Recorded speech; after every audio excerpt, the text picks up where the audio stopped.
रीस ने पिछली रात ब्रिजेट के अपहरण के प्रयास के बाद उसकी सुरक्षा व्यवस्था को बहुत सख्त कर दिया है। वह चाहता है कि ब्रिजेट उसके हर नियम का पालन करे, लेकिन ब्रिजेट को यह सब घुटन भरा लगता है। ब्रिजेट, जो थायर यूनिवर्सिटी में एक सामान्य छात्रा की तरह रहना पसंद करती है, रीस के नए अत्यधिक सख्त सुरक्षा नियमों से गुस्सा है। उसे ऐसा महसूस होता है कि रीस उसे एक कैदी की तरह मान रहा है। वह रीस पर अविश्वास व्यक्त करती है, क्योंकि उसे लगता है कि रीस ने जानबूझकर उसे असुरक्षित महसूस कराया है ताकि वह अपने नियंत्रण में रहे।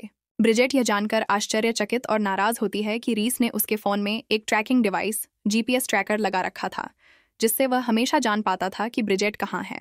यह बात ब्रिजेट के लिए विश्वासघात, बिट्रेयल जैसी महसूस होती है, क्योंकि इससे स्पष्ट होता है कि रीस उसकी हर गतिविधि पर नजर रख रहा था, यहाँ तक कि जब वह अपनी दोस्त आवा के साथ कॉन्सर्ट देखने गई थी। दोनों के बीच तीखी बहस होती है। ब्रिजेट रीस के ट्रैकिंग करने पर गुस्सा व्यक्त करती है और रीस ब्रिजेट के सुरक्षा नियमों को तोड़ने पर नाराज होता है। इस तकरार को खत्म करने के लिए ब्रिजेट एक समझौते का प्रस्ताव रखती है।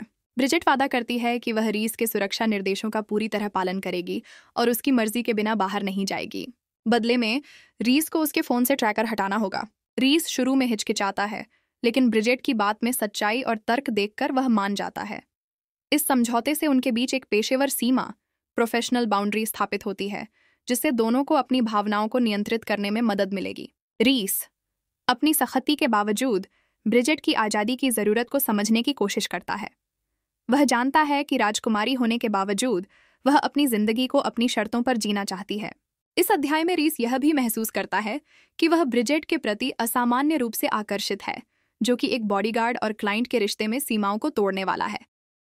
वह अपने पेशेवर दायित्वों और ब्रिजेट के प्रति अपनी भावनाओं के बीच संघर्ष महसूस करता है।